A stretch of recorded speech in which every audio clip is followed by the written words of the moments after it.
pusit. Ayan, so as you can see, dump all, hindi kami naggisa. Kasi we are using 11-inch Salad Master cookware. Hindi lang matipid, healthy pa.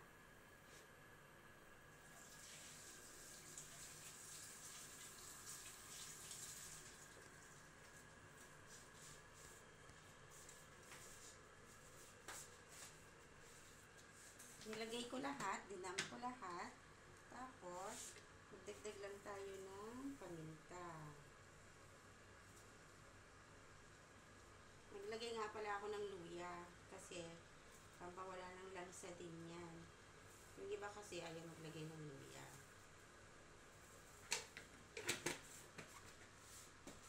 Pero ako gusto ko.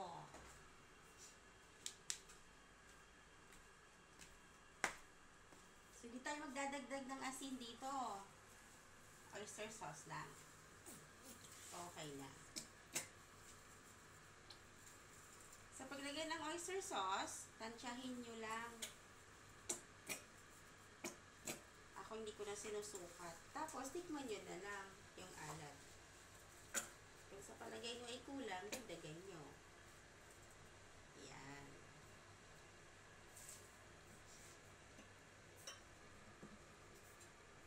Siyempre, tatakpan na natin. Dito, pag nagluto kayo kay Salad Master, 10 to 15 minutes luto na ang ulam nyo. So, mabilis, healthy, matipid. Mas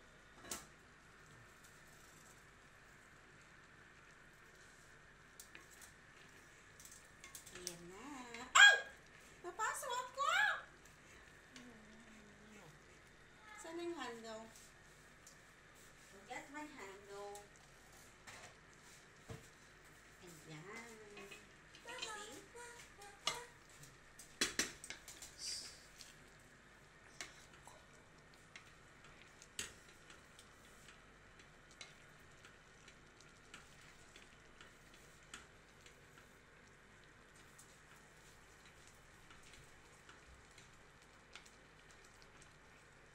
Halu-haluin lang natin para hindi masunog. Hindi ako naglagay ng tubig dito. Siguro alam nyo na, ng pusit ay nagtutubig.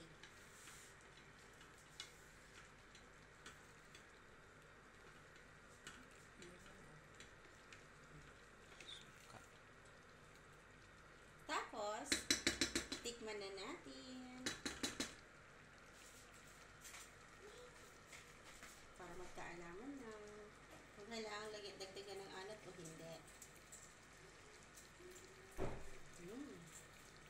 Sarap. Hindi na ako magdadagdag ng asin. Kasi sa akin, okay na yung alat niya.